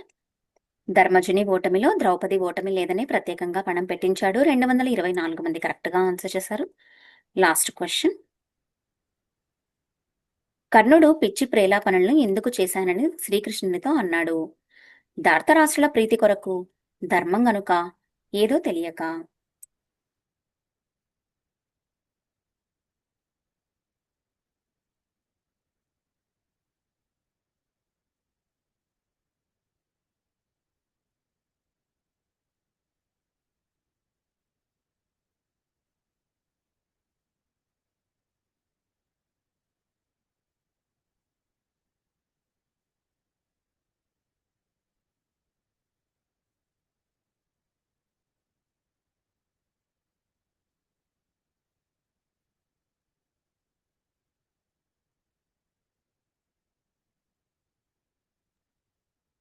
ఓకే, స్టాప్ చేస్తున్నానండి.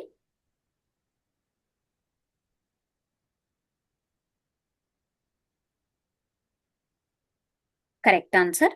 ధార్తరాష్ట్రుల ప్రీతి కొరకు 236 మంది కరెక్ట్ గా ఆన్సర్ చేశారు.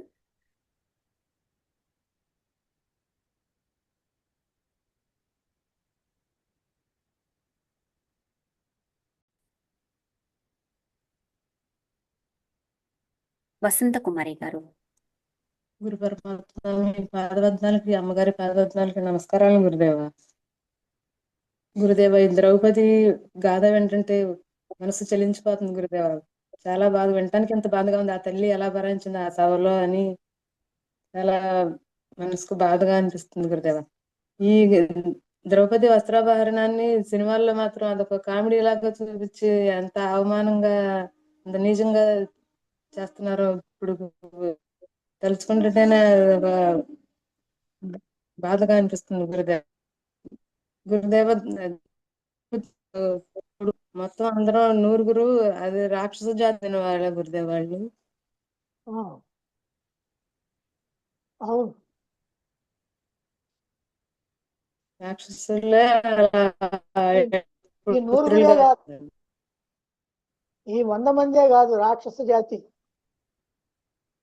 భీష్ముడు, ద్రోణాచార్యుడు, అశ్వత్థామ వీళ్ళందరినీ కూడా రాక్షసావేశం, రాక్షసులు ఆవేశిస్తారు. ఇదొక కథ ఉంది మహాభారతంలో, సంస్కృతంలో, అది తెలుగులో తీసేశారు. వాళ్ళు గంధర్వుల్ని ఓడించాలని ప్రయత్నం చేసి కర్ణుడు పారిపోయాడు. ఈ దుర్యోధనాదుల్ని ఎత్తుకొని పోతామంటే భీమార్జునులు వచ్చి విడిపించారు. విడిపిస్తే అవమానాన్ని భరించలేక ప్రయోపవేశానికి కూర్చున్నాడు. ప్రయోపవేశం అని అంటే నిరాహార దీక్ష, సత్యదాకా తినకుండా ఉంటాం. అప్పుడు పాతాళ లోకంలో ఉన్నటువంటి రాక్షసులు కృత్య అనేటువంటి ఒక రాక్షసుని పంపించి దుర్యోధనుని తీసుకెళ్లారు ఓ రేత్రి. తీసుకెళ్తే అక్కడ చెప్పారు వాళ్ళు, అదేమిటయ్యా మనదంతా రాక్షస జాతి, వాళ్ళది దేవజాతి, వాళ్ళకి మనకి ఎప్పుడు యుద్ధాలు జరుగుతుంటాయి, వాళ్ళ మీద మనం గెలవాలంటే మాకు నాయకుడిగా నిన్ను మేము నియమించుకున్నాం, నువ్వు ఇట్లా చస్తానంటే ఎట్లా, కాబట్టి నువ్వు బ్రతకాలా, అందరు కూడా రాక్షసావేశంతో యుద్ధం చేస్తారు. అంతేకాకుండా భీష్ముణ్ణి, ద్రోణాచార్యుణ్ణి, కృపాచార్యుణ్ణి, కర్ణుణ్ణి వీళ్ళందరినీ కూడా మాలో కొంతమంది రాక్షసులు ఆవేశిస్తారు. మళ్ళీ ఆ పేర్లు కూడా చెప్పారు, ఎవరిని నరకాసురుడు ఆవేశిస్తాడు, ఎవరిని హిరణ్యాక్షుడు ఆవేశిస్తాడు, ఇవన్నీ కూడా చెప్పారు. ఇట్లా ఆవేశిస్తారు. ఆ ఆవేశంలో ఎదురుగా కనపడ్డ వాళ్ళని ఎవరినైనా సరే ఊచపాత కోసి ఎదురు పెడతారు, నీకు విజయం దక్కుతుంది అని చెప్పి మళ్ళీ ఇక్కడ తీసుకొచ్చి వదిలి పెడతారు. అందుకని దేవతలు లాంటి వాళ్ళు పాండవుల ముందు నిలబడలేకపోయారు. చివరికి అంత అధర్మంగా ప్రవర్తించినా ధర్మం నిలబడింది చివరికి. అవును, అదే ఇలాంటి మనకి సద్గురు ఎన్ని కష్టాలు వచ్చినా నష్టాలు వచ్చినా ఒక ధర్మాన్ని తప్పకుండా ఉండాలి, ధర్మానికే విజయం అని ఆ ధర్మం తప్పకుండా ఉండాలనే ఈ మహాభారతాన్ని వ్యాసుడు రాసింది. గురుదేవ, ఇలాంటి సద్గురువుల ద్వారా మేము ఈ మహాభారత మూల గ్రంథాన్ని వింటాం ఎన్ని జన్మల సుకృతమో గురుదేవ. మేము అది భగవద్గీత చెప్తానంటున్నారు, మళ్ళీ అనౌన్స్ చేశారు, అది కూడా చాలా సంతోషంగా ఉంది గురుదేవ. ఫస్ట్ నుంచి వినలేదు, ఈసారి అన్నా ఫస్ట్ శ్లోకం నుంచి శ్రద్ధగా అవన్నీ అవగతం చేసుకోవాలని మొన్నే అనుకున్నాను గురుదేవ. ధన్యవాదాలు గురుదేవ. వినని వాళ్ళు చాలా మంది ఉన్నారు. కనీసం అవును గురుదేవ. మొదటి అధ్యాయం వినకుండా ఉన్న వాళ్ళు కూడా ఉన్నారు కొంతమంది. అందుకని అందరూ కోరుతున్నారు కాబట్టి మనం చెప్పాలని నిర్ణయించుకున్నాం. ధన్యవాదాలు గురుదేవ. శరణు గురుదేవ. రైట్. గంధం వెంకటేశ్వర్లు గారు. గురుదేవ, మీ పాద పద్మములకు మరియు అమ్మగారి పాద పద్మములకు హృదయపూర్వక నమస్కారాలు తెలియజేస్తున్నా గురుదేవ. చాలా అద్భుతంగా గ్రంథాలు మాకు చెబుతున్నారు గురుదేవ, చాలా బాగుంటున్నాయి. మొన్న జనవరి 1వ తారీఖు కొత్త సంవత్సరం రోజు చిలకలూరుపేటలో మేము 12 మంది వచ్చి గురు పూజ శిష్యుల సమక్షంలో చేసుకోవటం మాకు చాలా ఆనందంగా ఉంది గురుదేవ. చాలా ఆనందంగానే మేము గడిపాము. టైం అంతా కూడా మాకు తెలియకుండా అయిపోయింది. మరి అంతమంది సమక్షంలో గురు పూజ చేసుకోవడం మాకు చాలా అవకాశం, పూర్వజన్మ సుకృతంగా మేము భావిస్తున్నాం గురుదేవ. ఇలాంటి అవకాశాలు మాకు మరిన్ని రావాలని, మళ్ళీ రావాలని కోరుకుంటున్నాం గురుదేవ. అలాగే ఈ తత్సంగంలో చేరినందుకు మాకు చాలా ప్రయోజనంగా ఉంది గురుదేవ. మహాభారతము, భగవద్గీత, రామాయణము, భాగవతము, తర్వాత ఉపనిషత్తులు, బ్రహ్మసూత్రాలు, వేదాల గురించి, కాలాన్ని గురించి, సృష్టిని గురించి మొత్తం సమస్త వేదాంత జ్ఞానాన్ని మాకు అందిస్తున్నారు గురుదేవ. మేము చాలా విషయాలు తెలుసుకోగలుగుతున్నాము. మరి మళ్ళీ రెండోసారి భగవద్గీత చెప్పడం కూడా మాకు ఒక శుభ పరిణామం గురుదేవ. నమస్కారం గురుదేవ. అమ్మగారికి మీకు మంచి జ్ఞానాన్ని మాకు బోధిస్తున్నారు గురుదేవ. శైలజ రేఖపల్లి గారు. గురుదేవ, మీ పాద పద్మాలకు నమస్కారం అండి. అమ్మగారు, మీ పాద పద్మాలకు నమస్కారం. గురుదేవ, ఈ రోజు చెప్పిన విశ్లేషణ వినపడతా ఉందా అండి? అంటే నేను కారులో ఉన్నాను. వినిపిస్తుంది. ఓకే. ఈ రోజు చెప్పిన విశ్లేషణ అయితే అసలు అంటే జరిగిన సంఘటనలు గాని విశ్లేషణ గాని అద్భుతంగా ఉందండి. మీరు చక్కగా చెప్పారు.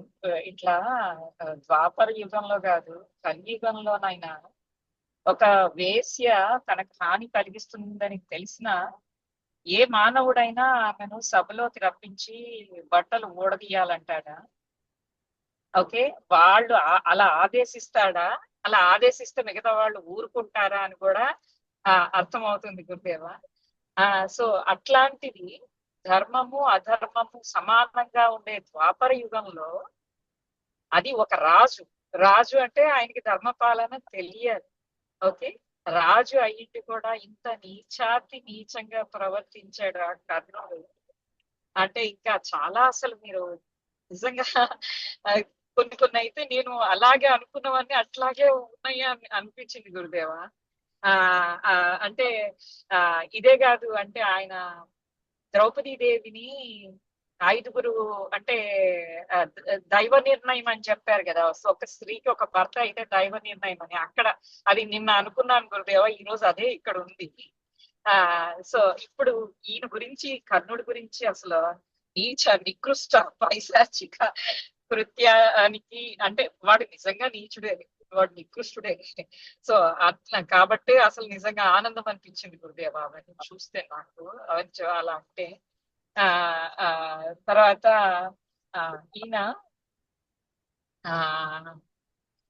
ఈ కర్ణుడు ఎంతటి అధర్మపరుడో అది అని దుష్టుడో ద్యూత సభలో అందరికీ అర్థమైపోయింది. అంటే అతని స్వభావం గురించి కూడా అసలు ఎంత అబద్ధాలు ఆడతాడు అనేది. దుర్యోధనుడికి అంత చూస్తూ ఉంటే అన్ని అబద్ధాలే చెప్పాడు, ప్రతి ఒక్కటి కూడా అబద్ధం మీద అబద్ధం, అబద్ధం మీద అబద్ధం. చాలా లిస్ట్ చేశారు గురుదేవ, ఇన్ని తెలియదు అసలు ఇంత అబద్ధాలు చెప్పాడా అని చెప్పి.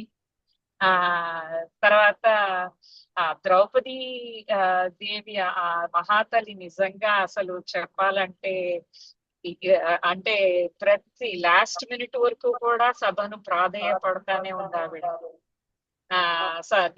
ధర్మం చెప్పండి, ధర్మం చెప్పండి అని.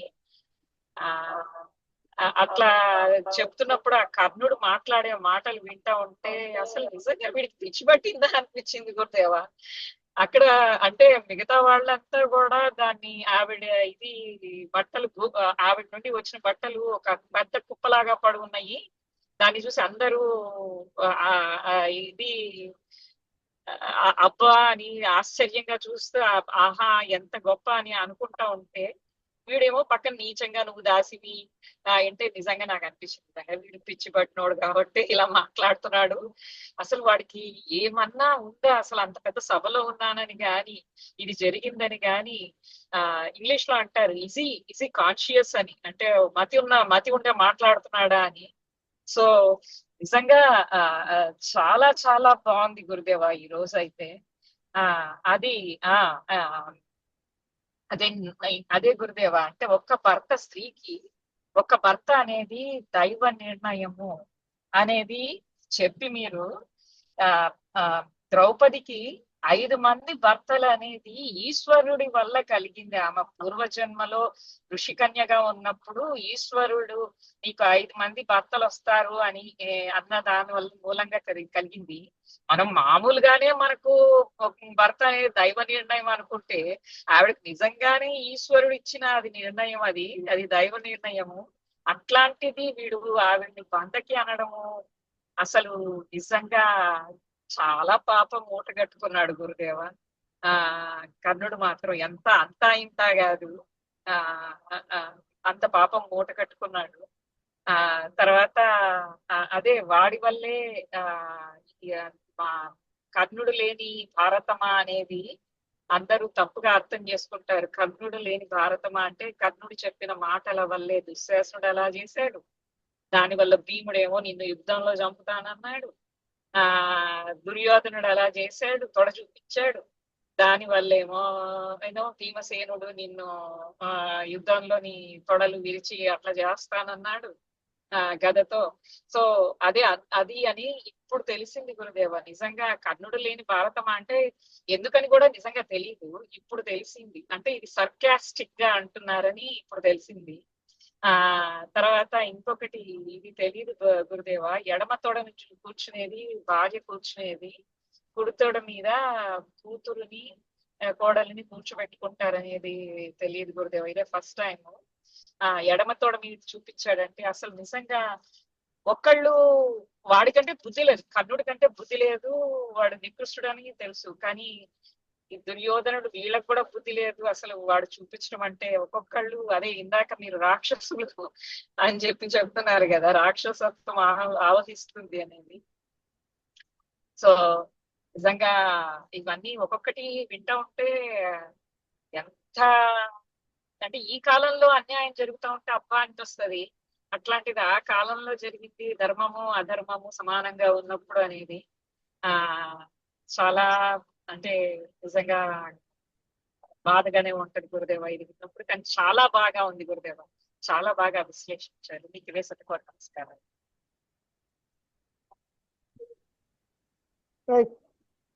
పొట్టా పార్వతి గారు. గురువు గారికి అమ్మగారికి నమస్కారం అండి. మేము రామాయణము భాగవతం మీ వల్ల నేను ఆలకిస్తానండి. ఏది నాకేం తెలియదండి. ఇప్పుడు భగవద్గీత మేము 6వ అధ్యాయంలో జాయిన్ అయ్యామండి. మీరు 8వ తారీఖు చెప్తామని మాకు చాలా చాలా సంతోషం వేసిందండి. ఈ భగవద్గీత మీరు ఆలకించడం చదవడం ఉందండి. మాట్లాడు. ధన్యవాదాలు గురువు గారు. నిజంగా మాకు చాలా ఆనందంగా ఉంది. ప్రథమ అధ్యాయం నుంచి స్టార్ట్ చేస్తామంటే మేము జాగ్రత్తగా ఆలకిస్తాము.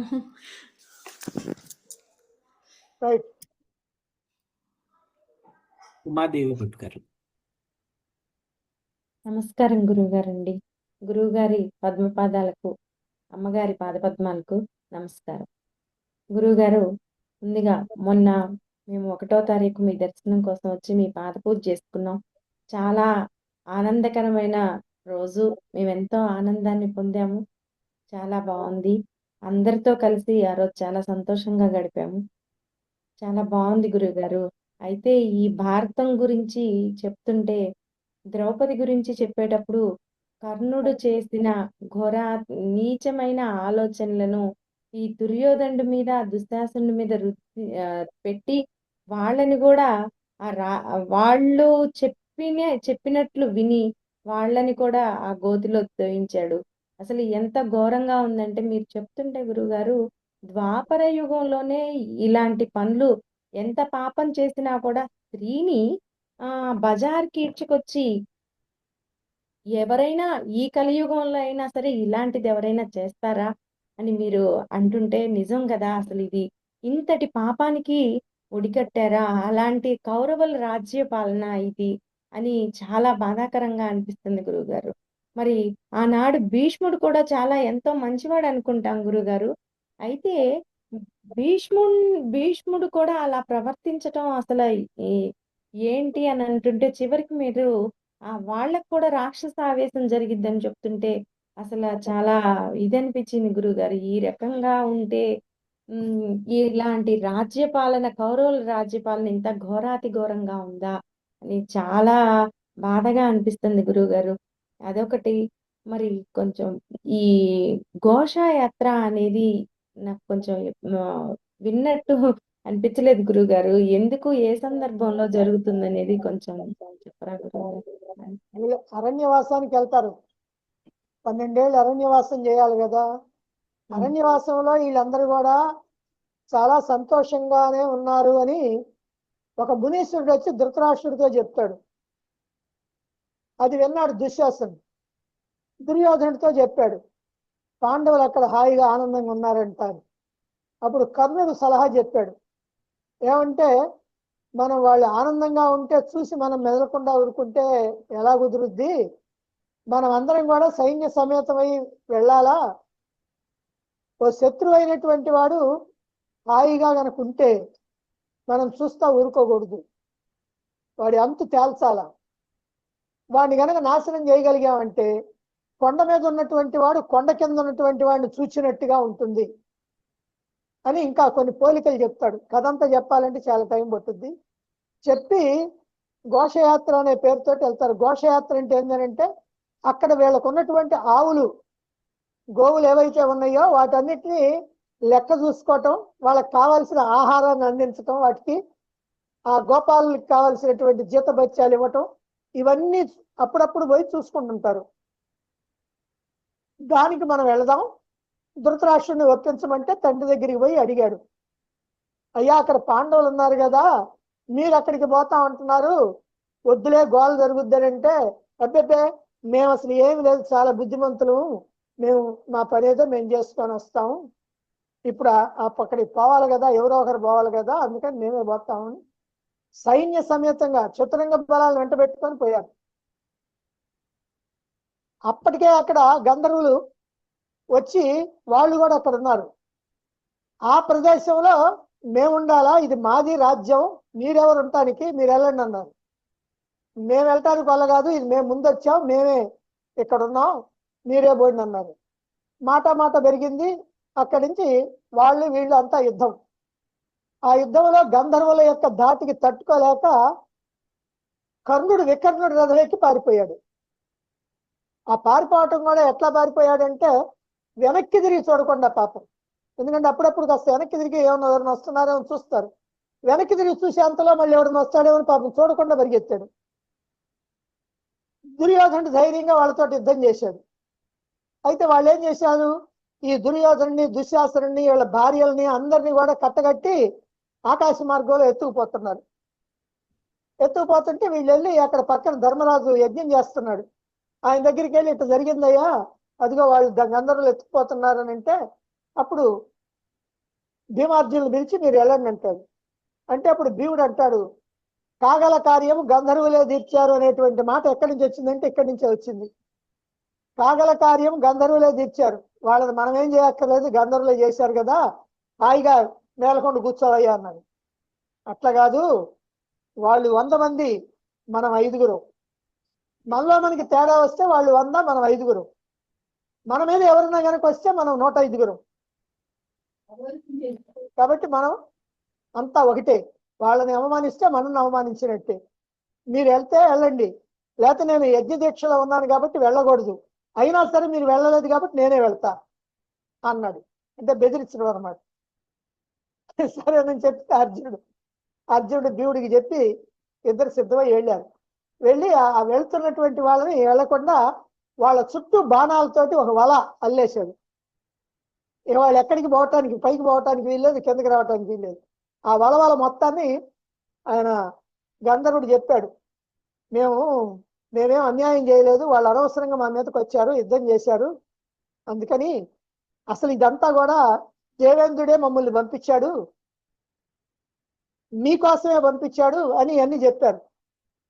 వీళ్ళు ఎంత దుర్మార్గులో తెలుసు కదా అని అంటే, వాళ్ళు ఎంతన్నా కానీ వాళ్ళని ధర్మరాజు దగ్గరికి తీసుకురావాలని, సరే పదమని చెప్పి అందరు ధర్మరాజు దగ్గరికి వస్తే వదిలిపెట్టేయించాడు. ఆ వదిలిపెట్టించేటప్పుడు 2 మంచి మాటలు చెప్పాడు. అయ్యా, ఎప్పుడన్నా పోరాటాలు చేసేటప్పుడు శత్రువుల బలం ఏందో మన బలం ఏందో చూసుకోవాలా, ఎక్కడ పడితే అక్కడ మనం అహంకారాన్ని చూపించకూడదని దుర్యోధనతో 2 మాటలు చెప్తే వాడికి అవమానంగా ఉంది. అందుకని పోయి ప్రాయోపేశానికి కూర్చున్నాడు.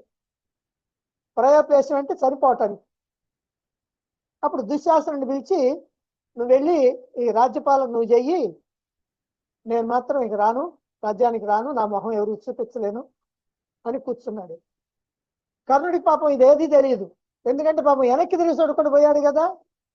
అందుకని వాడు ఎక్కడికో పొయ్యి ఎక్కడో ఆగి ఇక వెనకెవరు లేరనుకొని అప్పుడు మళ్ళీ తిరిగి వచ్చాడు.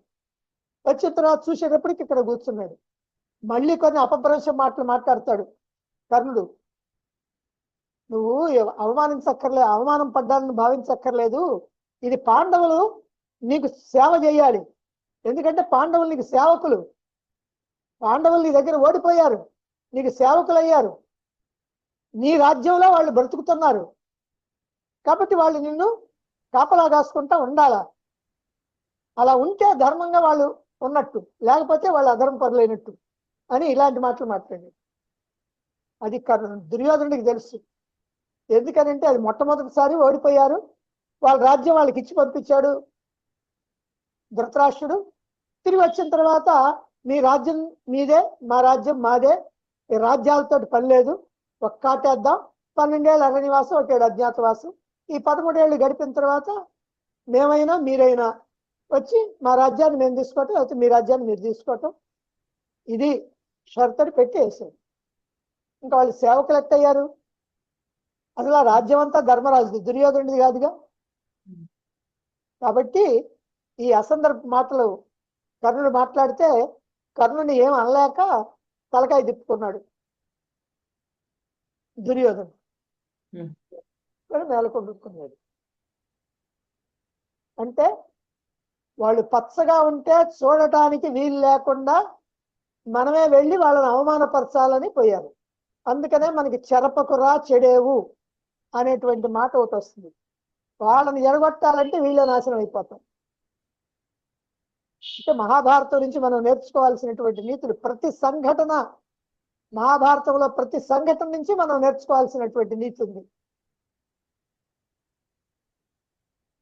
చివరికి యుద్ధం చేసేటప్పుడు కూడా 10 రోజులు రాను అని చెప్పేసి అనటం కూడా ఎంత ఇదిగా ప్రవర్తించాడండి కర్ణుడు. మరి అన్ని పెట్టింది, ఆలోచనలు తలపెట్టింది, వాళ్ళని ముందుకి వెళ్ళేటట్టు చేసింది, అన్ని చేసి కూడా ఆ రకంగా ప్రవర్తించాడంటే ఎంత క్రూరుడో అర్థమవుతుంది గురుగారు. అదే గురు. రైట్. రామ్ గోపాల్ రెడ్డి గారు. నమస్తే గురుగారు. నమస్కారం గురుగారు. ఈ జూదం అయిపోయిన తర్వాత మొత్తం స్క్రీన్ ప్లే అంతా, ఈ వస్త్రాభరణానికి స్క్రీన్ ప్లే అంతా కర్ణుదే ఉన్నట్లు మనకు తెలుస్తుంది గురుగారు. మొత్తం అంతా ఆయన చెప్పినట్లే మొత్తం ఆడడం, అంతా తీసుకురావడం కానీ చేయడం కానీ అంతా కర్ణుందే. ఆ కర్ణునికి మళ్ళా అప్పుడు శపథం చేశారా గురుగారు అర్జునుడు? అప్పుడు ఏమన్నా ఆ టైంలో చేస్తాడు అక్కడనే ఆ సమయంలోనా అర్జునుడు? అవును. అర్జునుడు శబ్దం భీముడి, ఈ కర్ణుడిని నేనే చంపుతానని శబ్దం ఉంది. భీముడు కూడా ఈ 100 మంది నేనే చంపుతానని భీముడి శబ్దం కూడా ఉంది.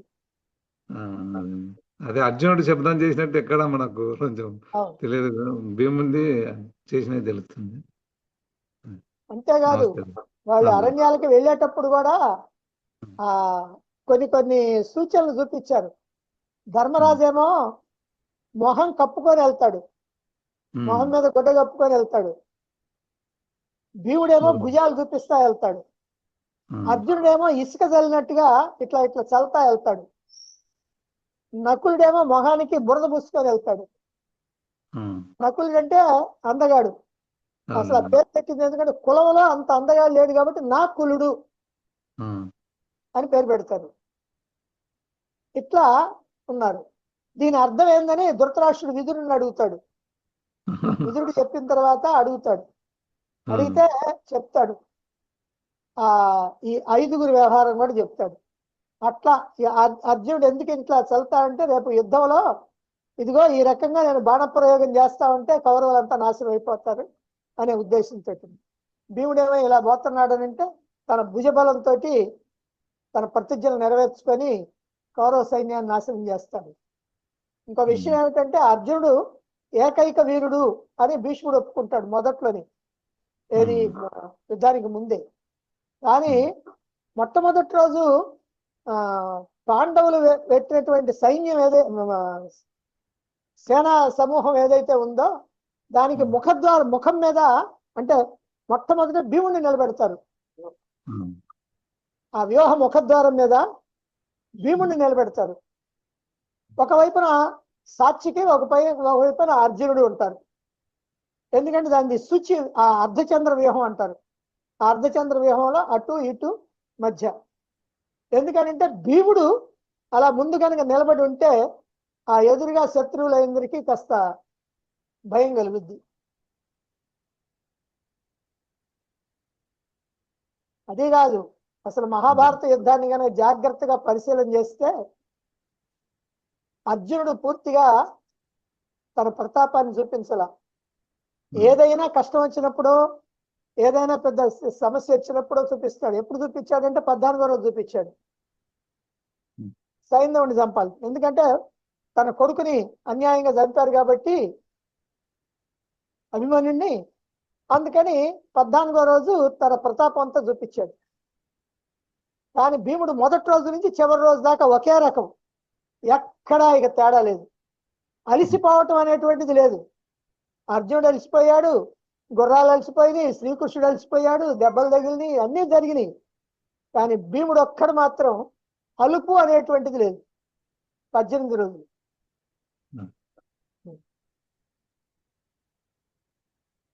నమస్తే గురు. రైట్.